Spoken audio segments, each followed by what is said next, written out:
وناظرهم الأجوبة. Stepan Heavy, this is Shalimar. So your order is that we are not allowed to pass Hormuz Strait.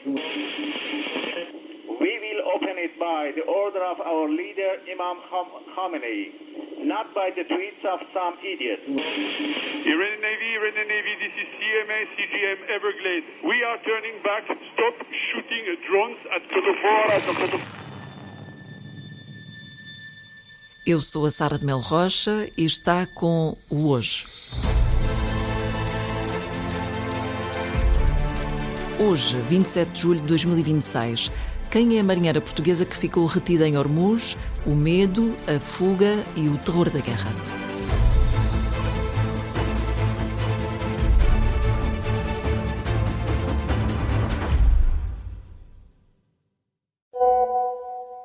Lembras-te de ter dito que só estava a ouvir aviões e mísseis ao longe?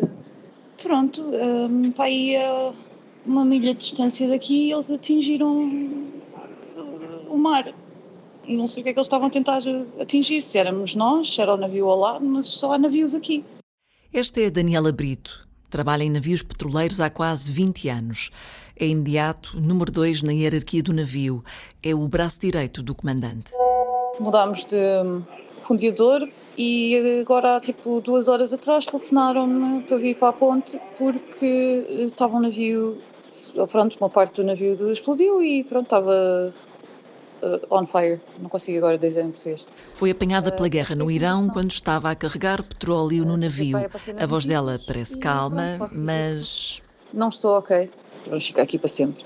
Mas pronto, estava a precisar de mandar isto cá para fora, por isso lamento que tenha sido para ti, mas pronto, olha isto. O que estamos a ouvir são mensagens que trocou com uma amiga, a Susana António, enquanto esteve retida no Estreito de Hormuz. Bom dia, amiga. Estou aqui à espera do meu autocarro. Olha, neste momento é manter a calma, continuar a acreditar que vai correr tudo bem. Eu estou aqui numa cena que, se fosse escrita, dava para ser um romance do Kafka. E eu só me quero ir embora, Susana. Estou farta de estar aqui. Força, aguenta firme. Sinto que cada vez quero perceber menos, eu só quero ir-me embora, Susana. Quero ir embora. Quero ir embora daqui. Desde a troca destas mensagens do WhatsApp até ao momento em que Daniela Brito fala connosco no Hoje, aqui sentada nos estúdios do Público, muito aconteceu. Vamos contar essa história, mas primeiro é importante perceber que foi mesmo uma sorte encontrar a Daniela. Ao longo de todos estes meses, nós, jornalistas, tivemos muita dificuldade em chegar aos marinheiros retidos em Hormuz. Estamos a falar de milhares de pessoas, mas ao mesmo tempo parecia que não conseguíamos chegar a nenhuma delas. Era difícil encontrar contactos, perceber quem eram, saber se estavam disponíveis para falar. Depois há a Daniela em si, ou seja, é quase como encontrar uma agulha num palheiro. Ela é portuguesa, tem 40 anos, trabalha no mundo de homens, já subiu muito na hierarquia do navio e em breve pode chegar a comandante. E tem o cabelo pintado de azul. Não passa propriamente despercebida em lado nenhum, muito menos a bordo de um navio. Mas havia ainda outro grande desafio: convencer a Daniela de que podia contar esta história em segurança. Ela regressou a Portugal há poucos meses, precisou de tempo e agora pode explicar o que viveu naqueles primeiros dias. O que é que vos fez perceber pela primeira vez que estavam efetivamente numa zona de guerra? Ver os primeiros mísseis passar, acho que foi bastante... abriu os olhos a toda a gente. Nós vimos essas coisas, deram-nos a noção de que estávamos em guerra, ou numa zona de guerra, e de que corríamos perigo real. Daniela estava num petroleiro de 330 metros com bandeira das Ilhas Marshall. É a chamada bandeira de conveniência. A bordo estavam 21 pessoas e a tripulação teve de se adaptar. Muito rapidamente nós começámos a dormir mais de dia do que de noite, porque de noite era quando havia mais ataques. Drones, aviões, mísseis, a gente viu aquilo tudo a passar por nós. Todos os dias, a toda a hora, era uma coisa incessante. O perigo era constante. Por isso era muito difícil. A tripulação está habituada a embarques muito longos. Daniela costuma ficar no mar 4 ou 5 meses. Há colegas que permanecem embarcados de 8 a 9 meses. Mas isto era muito diferente de tudo o que já tinham passado. Para nós, ouvir barulhos não é propriamente uma coisa estranha. Quando se começa a ver explosões no céu, aí sim. Mas começámos a perceber pelas explosões à nossa volta que provavelmente estar numa zona menos próxima de terra seria mais seguro do que estar ali no porto. E foi isso que fizeram. O navio tentou esconder-se ao largo dos Emirados, a 40 milhas do porto Dubai. Digo esconder dentro do possível, estamos a falar de um petroleiro de 330 metros. A bordo conseguiam gerar a própria água, tinham mantimentos e por isso tentaram manter um ambiente tranquilo. Reduzimos um pouco o horário de trabalho e depois havia um bocadinho a promoção de coisas que fossem em conjunto. Ou seja, vamos ver um filme, vamos ver em conjunto. Vamos conversar em conjunto. Juntamos-nos todos aqui nesta zona, que esta zona é mais ou menos segura e estamos todos aqui. Mas os dias foram passando, não havia sinal de mudança e a situação a bordo começou a piorar. Nós tivemos, por exemplo, ataques de pânico, até reações mais pequenas. A questão é, nas primeiras 2 semanas as pessoas estavam todas ok, a fazer o seu trabalho, e depois ao fim de 2 semanas uma pessoa começa a ver pequenos conflitos, pequenas brigas. Estavam centenas de navios retidos em Hormuz. Os ataques eram constantes, muitos atingiram petroleiros. O dia em que nós ficámos todos com a plena noção de que nos podia acontecer a nós foi quando vimos o navio mesmo ao nosso lado a ser atingido. E era um navio petroleiro, igual a nós, carregado com a mesma carga, e o que nós vimos foi uma espécie de espelho daquilo que podia acontecer. E isso sim houve uma mudança na tripulação, houve uma mudança no nosso psicológico, não é? Tipo, nós passámos a ter uma noção de que a realidade existia e foi muito difícil de ver. Daniela conseguiu sair do Estreito de Hormuz ao fim de 2 meses. Ela e outros 16 membros da tripulação pediram para ser substituídos e foram, mas depois de muitos meses de insistência. Foi o melhor dia da minha vida, acho eu. Sair do navio, o último dia, aquele dia em que uma pessoa sai e olha para o navio de longe, é sempre o melhor dia do embarque. Saiu de lancha em direção aos Emirados, foram 5 horas de viagem. Depois, vários voos até chegar a Lisboa. Pela primeira vez, a minha mãe veio-me buscar ao aeroporto, que foi uma coisa que nunca aconteceu, porque nunca houve essa necessidade. A minha mãe não é de Lisboa e ela não me disse nada. Quando eu a vi, meu Deus, eu acho que nunca tinha chorado tanto na minha vida. Depois disto, repensou toda a vida profissional. Será que vale a pena andar no mar? Eu gosto daquilo que faço. A minha carreira é muito hierárquica, não é? Estou neste ponto em que estou quase a ser comandante. Eu tenho agora que pensar se é isso mesmo que quero fazer, se eu quero fazer neste tipo de navios, se quero arranjar uma alternativa um pouco mais segura. Isto não eram questões. Há 6 meses atrás eu não pensava sequer se queria ou não queria continuar no mar. Eu agora penso em tudo isso. E pensa também que o mar mudou. E o mundo? Aquela zona é perigosa neste momento. Já era ligeiramente perigosa, agora é extremamente perigosa. Mas a verdade é que não é a única no mundo que é assim. Desde que a guerra na Ucrânia começou, que a zona do Mar Negro também está assim. E a realidade é que já não existem propriamente sítios seguros no mundo. Isto pode acontecer a qualquer momento, em qualquer sítio. E essa percepção passou a ser mais real para quem trabalha no mar.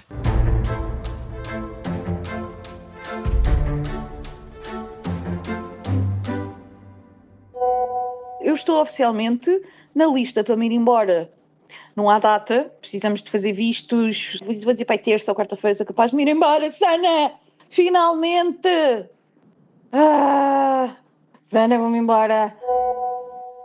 Reporto um céu limpo, sem avistamento de explosões, pelo que podes vir à vontade. Eu digo que o escrever e não sei o quê me tem mantido um bocado a minha sanidade, mas também não é só isso, também é falar contigo, por exemplo.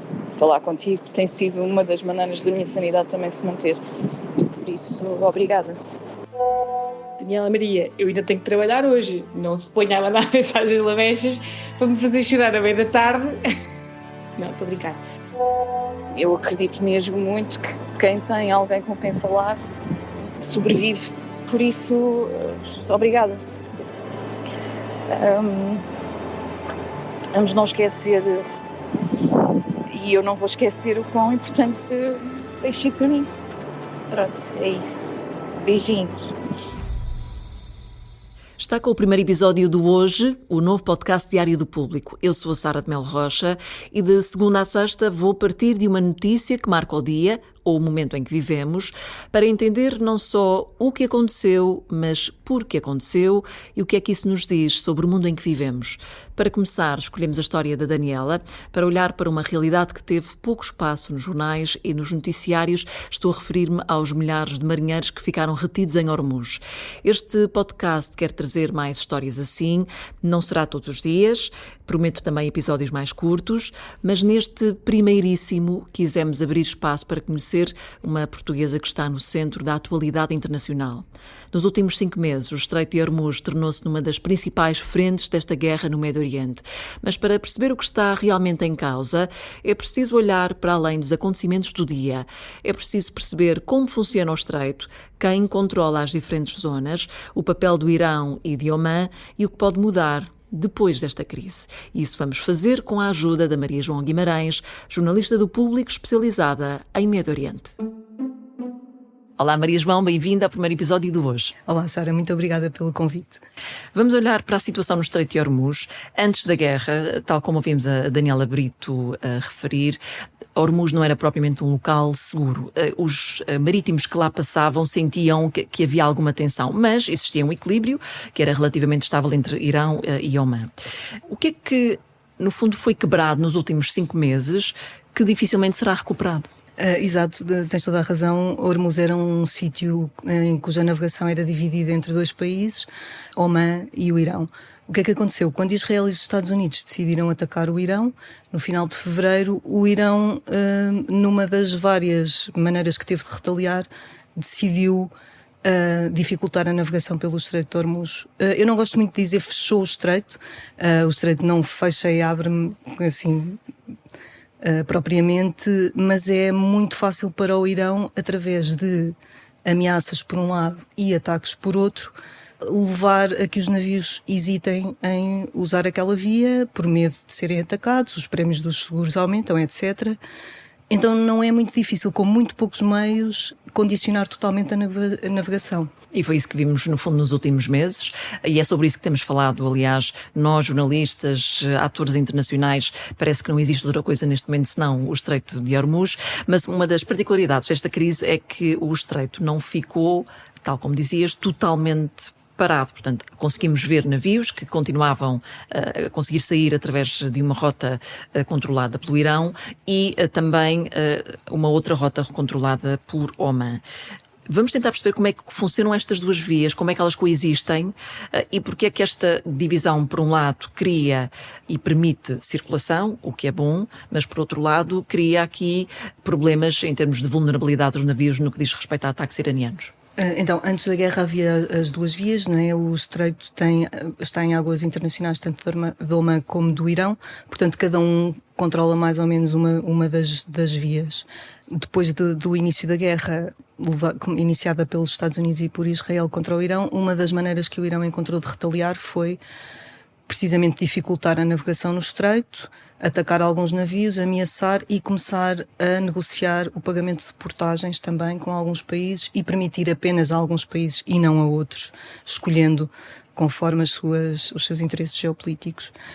Depois, quando foi assinado um memorando de cessar-fogo, houve alguma discussão sobre o que é que estava exatamente no memorando, o que é que foi entendido de maneira diferente por um ou por outro, mas basicamente os Estados Unidos começaram a fazer pressão para os navios usarem a via controlada por Omã e, sobretudo, não coordenarem com o Irão. E o Irão não aceitou esta não coordenação e recomeçou então a atacar. O número de navios, de facto, desceu tremendamente, não é? Havia uma média de mais de 100 navios a passar antes da guerra e nos últimos dias penso que tem andado abaixo de 5 ou 6. Portanto, há mesmo poucos navios a passar. Há alguns que continuam a arriscar, mas de facto não tem comparação o número de navios que passam. E a verdade é que acabam por, portanto, há alguns que passam, tal como dizes, mas também na entrevista que fiz com a Daniela Brito, ela falava muito dessa questão de como os navios não queriam passar o estreito. A tripulação não quer passar o estreito de Hormuz porque sabe perfeitamente que essa passagem é talvez o momento de maior vulnerabilidade destes petroleiros. Vamos olhar para Oman e para o papel que tinha, que é um pouco diferente também dos outros países do Golfo. Mantinha canais de comunicação com Teherão, e funcionava aqui muito como um papel de intermediário. A crise mudou esta questão? Eu penso que sim. Houve uma altura que Oman se afastou do papel de mediador precisamente por estar a ser atacado pelo Irão, não é? E cria aqui de facto uma situação um pouco mais complicada. Vimos o Paquistão assumir muito mais esse papel de mediação. Portanto, penso que sim, penso que mudou aqui alguma coisa. E olhando sobretudo para esse papel do Paquistão e aqui juntando também o papel do Qatar, parece haver por parte dos dois países aqui a tentativa de iniciarem um novo processo de cessar-fogo, ou uma tentativa de cessar-fogo de 10 dias. Não sabemos bem como é que isto vai evoluir, mas olhando para a situação de momento, há aqui alguma probabilidade de Irão e Estados Unidos se sentarem à mesa das negociações nos próximos dias, próximas semanas? Eu penso que há sempre, mas penso que as circunstâncias e os sinais que estão a vir do terreno não são muito nesse sentido. Claro que é o Irão, são os Estados Unidos de Donald Trump, podemos ser surpreendidos a qualquer altura, mas os indicadores neste momento parecem ser de uma escalada mais do que propriamente de um entendimento. Como digo, pode mudar, mas temos visto muitas ameaças de Donald Trump, que tem dito que atacará alvos civis, agora mesmo com a entrada dos Houthis, que começaram a atacar também navios no estreito. Donald Trump também disse que iria retaliar por cada navio atacado. Houve 2 navios chineses que passaram, portanto conseguiram testar aqui este bloqueio dos Houthis com sucesso, portanto vamos ver o que é que vai acontecer também neste estreito, também vai ser interessante. Estás aqui a referir-te ao estreito de Bab al-Mandeb, que está de alguma forma agora a tornar-se podemos dizer, um novo braço, de uma nova frente na guerra com o Irão. É isso que estamos aqui a observar neste momento? Sim, embora eu tenha algum cuidado de como falar dos Houthis, porque eles são muitas vezes referidos como uma força proxy, não é, que leva a cabo uma guerra de procuração em nome do Irão, mas às vezes esquecemos que estes movimentos também têm a sua agenda interna e os Houthis têm o seu conflito com a Arábia Saudita. O seu bloqueio neste momento foi indicado que é apenas a navios que levem petróleo da Arábia Saudita, mas obviamente acontece numa altura em que o Irão está de facto a dificultar muito a passagem por Hormuz, portanto é mais um estreito que fica condicionado, o que causa imensos problemas, portanto não pode também ser totalmente desligado do resto e vai ter consequências, aliás já começou a ter no preço do petróleo, que subiu imenso, não é? Portanto, havia analistas que diziam há uma esperança dos Houthis resolverem o seu diferente com a Arábia Saudita, este ficar aqui mais contido nesta esfera, mas por outro lado o próprio Donald Trump também ameaçou que iria retaliar contra o Irão, ligando os dois conflitos, e há aqui também uma ligação, não é? Portanto, vamos ver o que é que vai acontecer nos próximos dias. Exato, no fundo não podia ter acontecido em pior altura para os mercados petrolíferos. Exatamente. Durante muito tempo a principal preocupação em relação ao Irão esteve, como nós sabemos, relacionada com o programa nuclear. E esta guerra mostrou outra, muito maior, assim me parece, capacidade de pressão de Teherão, chamada Estreito de Hormuz, que estamos a falar de geografia, bem dizer. É uma mudança estratégica ou é uma capacidade que existia e nunca foi pensada desta forma? Bom, há vários analistas a dizerem que a administração Trump foi avisada de que isto seria uma das possíveis maneiras de o Irão retaliar e que quem decidiu levar à frente o ataque não teve esses avisos em conta. Portanto, a geografia não mudou, esta possibilidade sempre existiu, é uma coisa bastante barata de fazer, não é? Porque não exige muitos meios, basta um par de mísseis, um par de drones, lanchas rápidas, etc., para se criar uma ameaça, não é? Não é preciso necessariamente atingir imensos navios. Portanto, é uma maneira muito fácil para quem tem menos poder, e o Irão aqui é, obviamente, quem tem menos poderio militar, não é? Obviamente. E, portanto, foi o que o Irão decidiu fazer, embora não é totalmente isento de custos para o Irão, não é? Porque a China não estará contente com isto, o Paquistão também não, a Índia também não, ou seja, eles Ao fazer isto, não estão a afetar apenas a economia dos Estados Unidos, estão a afetar a economia global. E mesmo que amanhã haja um cessar-fogo, assim por algum milagre, e os navios voltem a circular, é possível sequer regressar ou pensar num regresso ao modelo anterior, ou a percepção de risco mudou completamente e permanentemente para o futuro? Eu não sei responder a isso. Eu penso que muito provavelmente mudou. Vamos ver também qual é que vai ser o modelo de gestão do estreito que vai sair daqui. Porque o Irão continua a reivindicar que é o seu direito de gerir o estreito, mas na lei internacional não é. A lei internacional divide, de facto, entre as águas territoriais do Irão e de Omã. Também já agora posso só fazer a ressalva de que a guerra dos Estados Unidos e de Israel contra o Irão também não foi vista como respeitando o direito internacional, portanto temos aqui duas partes que estão a desrespeitar as regras do direito internacional. Acho que vai depender muito de um entendimento. Custa-me a ver uma hipótese em que esta questão seja resolvida apenas através da força militar, e penso que terá que haver, a dada altura, um entendimento, e acho que qual será esse entendimento também vai dizer a resposta à tua pergunta. Vamos então aguardar. Maria João, muito obrigada por participares no primeiro episódio de hoje. Resto bom trabalho. Muito obrigada. E antes de fechar, o que mais precisa de saber esta semana? Amanhã passam 6 meses da tempestade Christine, a maior de sempre em Portugal. Morreram 22 pessoas, quer durante o mau tempo, quer nos dias seguintes. A reconstrução das zonas afetadas continua a decorrer e há queixas, sobretudo no centro do país. Esta semana decorre em Bruxelas o Conselho Ecofin. Os ministros das Finanças da União Europeia reúnem-se para discutir o orçamento comunitário. E esta semana vamos também ficar a conhecer os resultados semestrais de várias empresas cotadas na Euronext Lisboa. Serão os resultados do primeiro semestre e aqui no Público vamos estar muito atentos aos números, sobretudo dos maiores bancos em Portugal. Vamos poder perceber como estão os lucros dos bancos, mas sobretudo entender como está o consumo de crédito e os empréstimos para a habitação. Por hoje é tudo, eu estou de volta amanhã. A sonoplastia é da Margarida Adão, tal como uma banda sonora original.